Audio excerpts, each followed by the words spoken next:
Olá, telespectadores da TV RP Canal 9. Estamos começando mais um Artilharia. E desta vez, olha, artilharia pesada mesmo. Nós estamos aqui com o advogado criminalista, ex-diretor da OAB, um profundo conhecedor aí dos ditames jurídicos, Dr. Daniel Ronde, que vai bater um papo muito gostoso com a gente. E eu quero apresentar o pessoal que está aqui, né, junto com a gente para fazer essas perguntas, né? Aqui do meu lado está o Jarney Caparelli, sempre aí uma figura muito importante e fundamental no nosso programa. E outra pessoa fantástica, o professor Luigi, do Encontro Empresarial, também aqui pela sua TV RP Canal 9. E um ex-professor do nosso convidado. Ah, sem contar aqui também. O que aumenta em muito a minha responsabilidade. E eu fico orgulhoso de ver o meu ex-aluno aqui com a gente. A recíproca é verdadeira. Bom, então já vamos começar. Primeira coisa, seja muito bem-vindo aí, doutor Daniel Ronde. É sempre um prazer muito grande poder contar com pessoas desse gabarito no programa Artilharia. E conta um pouquinho pra gente aí, num preâmbulo, a sua vida profissional como advogado criminalista.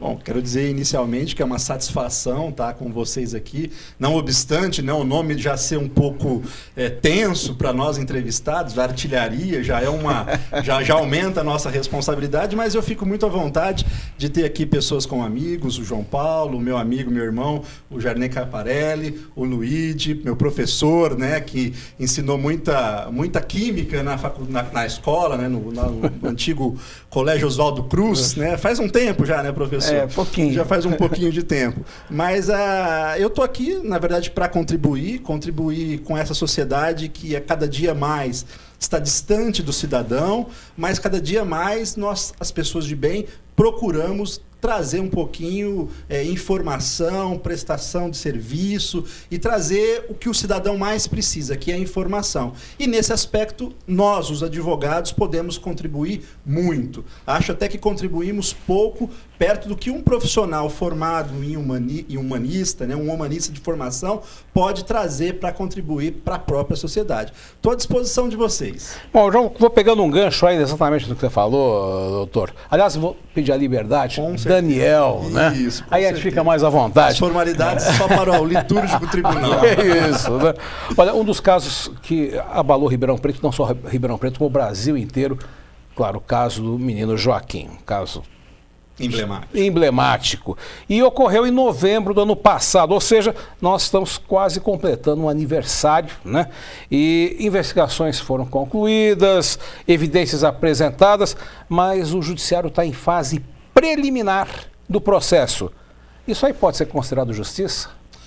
Olha, João Paulo, é interessante que as pessoas entendam como se forma um processo, né? Notadamente um processo criminal.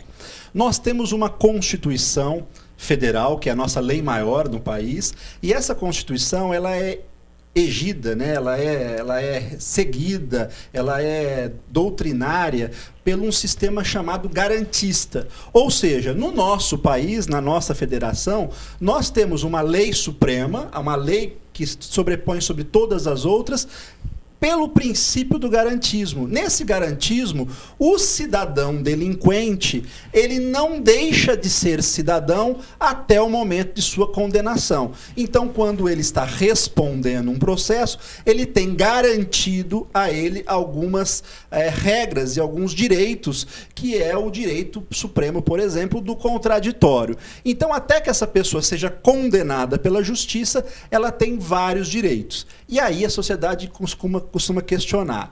Porque a visão social é assim.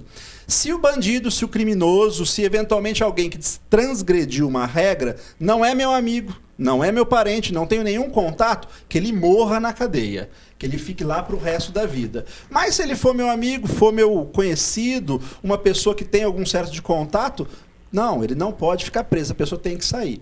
Exatamente para que nós não tenhamos esse julgamento sem provas, sem oportunizar a defesa, existe todo esse contraditório. Então a polícia inicia com um fato, profere uma investigação, essa investigação é remetida ao representante da sociedade, que é um promotor de justiça, que oferece uma denúncia, aí sim a defesa poderá fazer o contraponto, ao final o juiz chegar a um veredito, que no caso dos crimes contra a vida vão para o júri, porque aí são decididos pelos próprios cidadãos, pelas pessoas, 7 pessoas convocadas para julgar o seu semelhante. Muito bem. Doutor Daniel, o caso gerou uma comoção nacional, não foi nem local e pouco regional, foi nacional. O senhor acha que esse caso pode demorar a ser julgado? Ele está em trâmites de julgamento. Ele pode demorar muito mais a ser julgado? E outra pergunta, sendo jogado para frente o julgamento, cada vez mais vai se perdendo esse tipo de comoção e pode se levar à absolvição? Olha, eu não acredito nesse caso, até mesmo pela repercussão que deu, você mesmo disse que foi, e realmente é verdade, foi uma repercussão nacional. Eu duvido que esse caso caia no esquecimento, como outros não caíram. O caso Nardoni e outros casos que geraram comoção, o caso Suzane von Richthofen, que não caíram em esquecimento. Agora, também não seria hipócrita dizer que a defesa muitas vezes trabalha com esse afastamento do fato, tentando muitas vezes prolongar uma instrução judicial para que esse crime, quando for julgado, não ter aquele calor sanguinário, como a defesa costuma muitas vezes se referenciar, realmente de acusação, de dedo em riste e de uma condenação sem uma análise isenta, uma análise serena. Existe uma técnica de defesa que é o próprio advogado, muitas vezes até pela morosidade das nossas leis, das possibilidades de recurso, que são todas elas previstas em lei, ela pode acontecer. E nesse caso, mesmo sendo um crime gravíssimo, como aconteceu com o menino Joaquim de 3 anos, a defesa pode pedir esse prolongamento? Pode, porque na verdade não é um prolongamento simples e objetivo porque a defesa quer o esquecimento. Ela vai trabalhar as provas que lhe convém. Então, por exemplo, para cada fato, nós podemos arrolar a defesa até 8 testemunhas. E 8 testemunhas em qualquer lugar do país. Então, muitas vezes, essa testemunha não está em Ribeirão Preto, está em Orlândia, como é o caso desse caso concreto, ou está em outros lugares, ou quer ouvir um determinado perito em que está em algum outro estado da federação, e essa tramitação processual e legal muitas vezes demora, e aí nessa demora que o caso acaba se alongando. Para cada fato, eu já vou passar para você, Luiz. Para cada fato significa, o senhor disse até 8 pessoas, 8 testemunhas. Para cada fato significa. Então, o menino foi jogado no rio. 8 testemunhas podem ser arroladas no caso. O menino demorou ou não foi na escola por uma semana. 8 testemunhas podem ser arroladas. É isso que significa? Para cada fato, sim. Então, lógico, cada fato de interesse da acusação, sim, até porque, igual o fogo, ilumina e queima para todos os lados, também no processo penal, nós temos de um lado o promotor acusando e a defesa. Então, o promotor também poderá arrolar 8 testemunhas para cada fato. E a defesa também o fará. Então, no interesse da defesa, vamos supor que eu tenha determinado álibi e eu precise ouvir determinadas pessoas que estavam num ambiente onde aquela pessoa passou. Eu posso ouvir até 8 pessoas. E quanto mais pessoas eu ouvir com um grau de veracidade, com um grau de circunstância, eu acabo depois convencendo não só o magistrado, como o próprio plenário do júri que vai julgar isso num segundo momento. Bom, fico contente de encontrar um ex-aluno aqui, né? Eu fiz uma pesquisa e eu achei uma coisa interessante, que diz, o advogado de defesa, ele diz que o Ministério Público, ele não tem prova suficiente para comprovar o homicídio. Ocorreu um homicídio, se encontrou a criança morta, mas para provar que foi o pai, o padrasto, que provocou esse crime, não tem essa prova. Dizem que tem o problema da insulina, não é? Só que não foi, os técnicos que analisaram não acharam nenhum traço de insulina no corpo. Mas já se passou um certo tempo. Mas eu, como químico, posso dizer que determinado tempo, hoje nós não encontramos substâncias que há muitos anos atrás foram usadas e hoje... O que acontece, professor, e também quero aqui já de antecipar, e como fiz, até me senti honrado com sua presença aqui, é uma alegria muito grande, mas o que acontece é que no processo penal, existe uma regra que ela é, vamos dizer assim, ela é suprema. No caso de dúvida, nós temos que absolver uma pessoa que está sendo acusada. Veja bem o que eu estou dizendo. Eu não estou dizendo que no caso de se comprovadamente alguém cometeu um crime, essa pessoa tenha que ser absolvida. Eu estou dizendo que em havendo dúvida, é preferível absolver essa pessoa, ou seja, absolver eventual criminoso, eventual delinquente, do que você condenar eventual inocente. Sim. Eu costumo dizer, inclusive nos meus plenários de júri, o jurado ele não tem medo do réu, ele não tem medo da circunstância do que está acontecendo. O jurado só tem um medo. Ele tem o medo de absolver um condenado, de absolver um criminoso ou de condenar um inocente. Então, se existir, passado toda essa fase de investigação policial, de provas processuais, instrução processual, se ainda assim existir dúvidas ao final, quando o júri for julgar, ele deverá ser absolvido por essa questão da dúvida. Se não houver dúvidas, se as evidências na convicção íntima do jurado levarem a crer que ele, de uma forma ou outra, concorreu para esse crime, com certeza ele será condenado. No processo do júri, especificamente, existem duas fases. A primeira fase é uma fase onde o jurado não participa, que a gente chama de fase até a pronúncia ou a impronúncia. Ou seja, vai acontecer um processo igual a outro qualquer, mas que ao final um juiz togado, um juiz que prestou concurso público, fez a faculdade de Direito, ele vai encaminhar esse réu para o plenário do júri ou não. Nessa fase, se houver dúvidas, nessa fase a dúvida é em favor da sociedade. É o que nós técnicos chamamos de indúbio pro societá. Se houver dúvidas pelo juiz togado nesse momento, ele vai mandar o réu para o júri. E lá no júri, se ainda persistir dúvida, aí sim ele deverá ser absolvido. Inclusive o juiz togado, que preside toda essa cerimônia, essa liturgia do júri, ele diz ao jurado: jurado, se você estiver com dúvida, é preferível não, você tem que absolver. Ele adverte o jurado. Se você não estiver convencido, na dúvida, você deve votar em favor da defesa.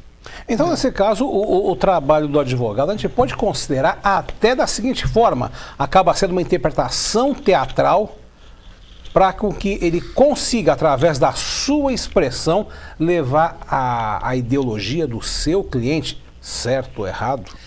Sim, como da mesma forma o promotor poderá fazê-lo, né? Nós tivemos um caso emblemático nacional, que foi o caso do goleiro Bruno, aonde não se tem corpo até hoje, mas que o promotor conseguiu, de uma forma teatral, demonstrar no plenário do júri que, por mais que não tivesse corpo, todas as evidências levavam a crer que Elisa Samúdio estaria morta e que dessa morte teria concorrido o Bruno. Num segundo momento, quando o Bruno viu, provavelmente, que a Viola já estava em cacos, ele confessa o homicídio. Por que ele confessa o homicídio? Não é porque ele é bonzinho ou caiu um lampejo de bondade, lucidez, qualquer adjetivo benéfico. Mas foi porque, com ele confessando, ele teria o quê? Uma redução de pena. E havendo uma redução de pena, ele ficaria, com certeza, menos tempo na cadeia. Nós vamos fazer um intervalo agora, doutor Daniel. Nós voltamos em instantes com mais artilharia, discutindo mais assuntos com o doutor advogado criminalista Daniel Ronde, aqui na TV RP. Um instante, nós voltamos já já.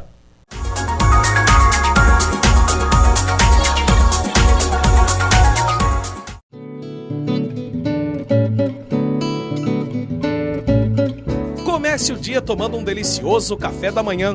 Na Band Pães você encontra variedades de doces, bolos, tortas, biscoitos, salgadinhos e sucos, tudo com a melhor qualidade. No almoço tem pratos saborosos, com um ambiente agradável e um ótimo atendimento. E o estacionamento é próprio. Avenida Independência, número 1764.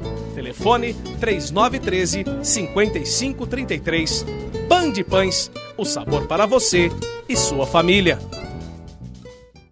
Veículos, agora é hora de oportunidade. Seu carro está no tribunaribeirão.com.br e aos sábados, nos classificados do Jornal Tribuna, as melhores oportunidades. Somente veículos de Ribeirão Preto e da microrregião. E todas as facilidades de uma busca rápida e eficaz. Não perca tempo. Quer comprar ou trocar seu carro? tribunaribeirão.com.br e aos sábados, nos classificados do Jornal Tribuna. É ver e fechar negócio.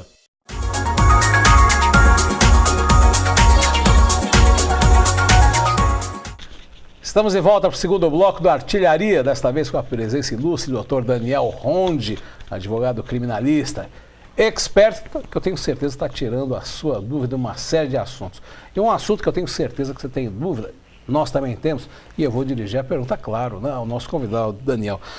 Daniel, nós sabemos que uma das instituições que mais cresce, principalmente aqui no estado de São Paulo, é a instituição do crime. E tem uma indústria aqui, uma empresa muito bem organizada, com gerente, subgerente, diretoria, chamada PCC.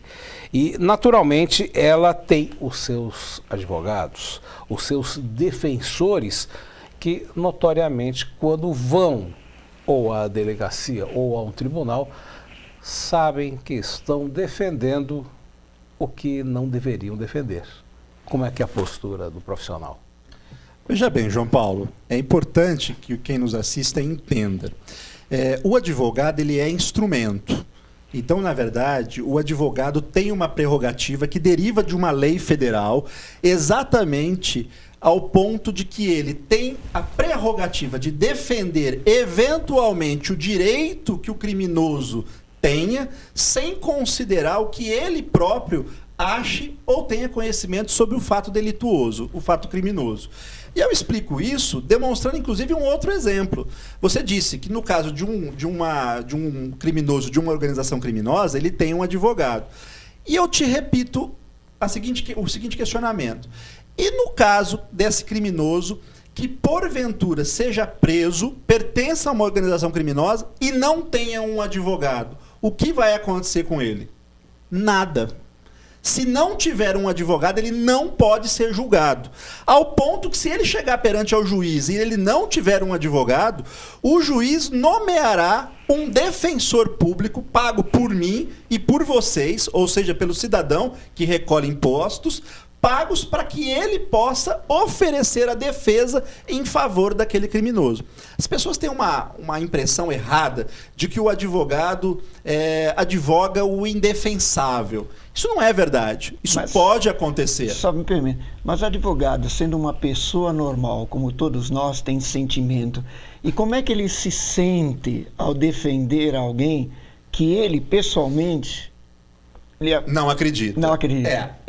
Consegue se separar, Daniel? Você consegue fazer isso? O pessoal do profissional? Eu sinceramente não consigo. Na verdade, o que existe é uma condição, que é um botão interno, que a gente chama de ética ou de senso comum. Eu, por exemplo, não defendo crimes com conotações sexuais. É uma opção minha, sou advogado, hoje chega lá, me procura um possível cliente para me defender determinado caso, eu recuso. Olha, eu não vou lhe defender.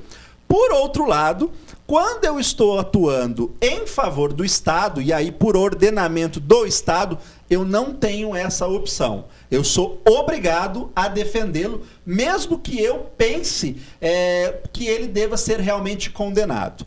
Na verdade, isso é uma obrigação que o Estado te determina que você tem que defender, ao ponto de que, se o juiz, o magistrado que está presidindo e que vai dar um veredito, perceber que você não está fazendo uma boa defesa, veja bem, ele declara o réu indefeso e muda o advogado.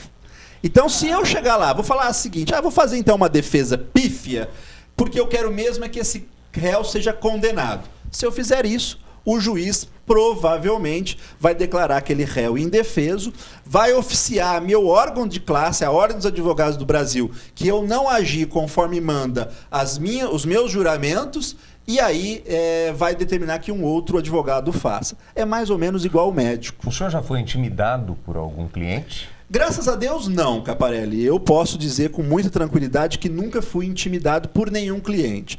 Primeiro, porque o advogado ele não advoga resultado. A profissão do advogado ele é uma profissão de meio, ou seja, eu advogo defesa. Eu advogo instrução de provas. Eu não advogo resultado, até porque o resultado não sou eu quem prendo e não sou eu quem solto. Quem prende é a polícia, quem solta é um juiz, um desembargador, um ministro. O advogado faz o quê? Ele interpreta a lei e ele busca a verdade real através da prova. Então, eu nunca me coloquei numa posição onde eu me igualasse ao criminoso. Eu me coloco numa posição de defensor de eventual cidadão que transgrediu a lei. Então, eu não sou amigo, eu não sou parceiro, e esse aspecto é o que a gente pugna por um bom profissional, que ele não se iguala. Então, o bom advogado não vai levar recado, não vai trazer recado, fazer favor, isso daí. O bom advogado vai fazer o quê? Pegar a materialidade do caso, as provas que estão sendo discutidas e fazer uma interpretação em favor do seu cliente com as regras legais, com a lei vigente. O senhor é casado? Casado. Tem filhos? 2 filhas. Defenderia Guilherme Longo? Não defenderia Guilherme Longo. Por uma convicção que eu não faço crimes que envolvam questões aí que envolvam questões sexuais e crianças. Não defendo, por quê, Caparelli? Porque não teria condições psicológicas de fazer uma boa defesa. Eu não conseguiria defender alguém imaginando exatamente as minhas 2 filhas ou uma situação que pudesse envolver a minha esposa. É uma questão de foro íntimo. Também não sou contra os advogados que o sim o façam. Só mais uma e última pergunta. O senhor defenderia Suzane von Richthofen? Defenderia sim, porque eu acredito que... Não é o mesmo caso, doutor? Não é... Verdade, não é o mesmo caso. Não é o mesmo caso, não é. Porque, na verdade, na Suzane eu defenderia... Eu estou dizendo na atual circunstância, não na fase do julgamento. Eu entendo que a Suzane está sendo, está tendo uma pena exasperada pela comoção social. Então eu entendo eu entendo que ela teria direitos, alguns direitos que a lei de execução penal prevê que ela não pode usufruir por conta da comoção social que está acontecendo. E digo isso até com paralelo aos recentes julgamentos, como o do Mensalão. Nós tivemos condenados que tiveram benefícios pela Corte Suprema que não são aplicados. Nós temos que imaginar que a regra ela tem que ser sed lex dura lex. O que quer dizer isso? A regra tem que ser para todos. Não dá para a lei ser de uma forma para mim, que sou amigo, entre aspas, do rei, e para você, que é um cidadão comum. Eu entendo que só assim se faça justiça. E o advogado é aquele bicho que fica incomodado com injustiça, seja de quem for. O que eu vejo da seguinte forma, eu até gosto muito de falar nos meus programas, né? Um médico, quando ele vai fornecer uma receita a um doente, né? E esse doente, naturalmente, ele tem uma doença física, ele prescreve a receita e deve tomar aquele medicamento por 1 mês, 2 meses, 1 ano, seja o que for. Quando a doença envolve a questão social, aí é a sociedade que aplica. E segundo as nossas leis, determina-se lá, como por exemplo, o caso do Dr. Roger Abdelmaci, muito bem defendido pelo Márcio Tomás Bastos, né? Ele conseguiu com 278 anos de condenação responder em liberdade, porque afinal de contas ele não oferecia perigo. Imagina se oferecesse. Muito bem. Por que a receita aplicada pela sociedade, ela não é a mesma que o médico receita quando o dano é físico? Será que a sociedade está errada? Ou, aqui no Brasil, cumprir pena é, como dizia-se antigamente na gíria, para 3 P's? Sim, o preto, pobre, né, e eventualmente aquela mãe que está em algum lugar. E o que nós observamos e o que nós vemos é que realmente quem não tem poder aquisitivo vai para a cadeia. Mas essa máxima, professor, ela é por quê? Vai postergando. Porque quem tem poder aquisitivo consegue contratar melhor os advogados. Eu, por exemplo, tenho clientes que, se for preciso fretar um avião nesse momento e ir para Brasília despachar um pedido, um habeas corpus, eu tenho à minha disposição. Mas a promotoria não pode indicar um melhor advogado? Pode. Está sendo pago por nós. Olha, caso, como nesse caso isso não existe. Na verdade, existe um defensor público, que é o promotor de justiça, aquele que recebe a procuração da sociedade. O que pode acontecer em alguns casos, e que inclusive dado até o esclarecimento das pessoas, isso vem acontecendo, é a pessoa também contratar a família da vítima, por exemplo, inclusive como é o caso do Joaquim, contratar um bom advogado para fazer a assistência do promotor de justiça. Ou seja, o promotor defendendo a sociedade, junto com um advogado que representa a família da vítima e que aí busca uma condenação. Então você vê que o advogado ele pode atuar tanto na acusação quanto na defesa, no caso, como acontece. O que acontece, João Paulo, respondendo a sua pergunta, é que, infelizmente, no Brasil, nós temos ainda leis. O Código Penal vigente é de 1940. Nós temos o quê? Nós temos uma tendência a fazer colcha de retalhos. Então, se acontece de uma filha de uma grande escritora, de um grande canal de televisão, ser assassinada, o Congresso se reúne e cria uma lei que, a partir de hoje, é hediondo. Se acontece uma morte de um caso que chama repercussão, os congressistas se reúnem e fazem outra lei, tornando isso, para os operadores do direito, se reflete num remédio que, ao invés de curar, vai matar o paciente. Então, o que seria necessário? Uma reforma plena da legislação. Por quê? Porque a sociedade de 1940 não é a sociedade de 2014. Eu posso dizer várias situações que em 40 seriam crimes e que hoje não é, e muitas outras que hoje deveriam ser crimes e que não são. Mas no Congresso, o que nós temos pessoas extremamente capacitadas. Nós temos juízes capacitados no Supremo. E por que eles não fazem isso? Por que então Porque aí o Supremo ele vai aplicar a lei vigente. O que nós precisamos fazer e unir a nossa força é para mudar exatamente no legislativo. Em sede municipal, a Câmara de Vereadores, em sede estadual, ao Legislativo Estadual e em sede federal, o Congresso Nacional. Então, é que nem quando você pega o crime de acidente com a pessoa embriagada. Na verdade, a lei vai dizer é crime culposo. Por quê? Porque nenhum congressista ainda fez criar uma qualificadora para o homicídio em estado de embriaguez.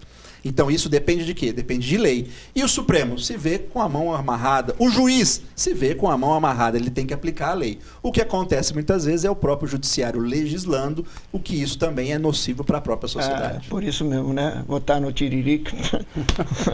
É isso que vai dar, e a lei vai ficar. Doutor Daniel Ronde, infelizmente o nosso tempo está se encerrando. A gente gostaria de agradecer demais a sua participação e voltar em outros programas para discutir novos casos, se possível, com a sua presença. Muito obrigado. Eu que agradeço, é sempre uma satisfação estar aqui com amigos e conte comigo, o que precisar, a hora que precisar. A gente não tem muita responsabilidade, é um pouco até fala demais, mas eu peço vênia, peço desculpas, mas estou à disposição de vocês. Muito obrigado, agradecer também ao professor Luiz do Encontro Empresarial e o João Paulo Félix do jornalismo aqui da casa. Nós voltamos com Artilharia na próxima semana. Até lá.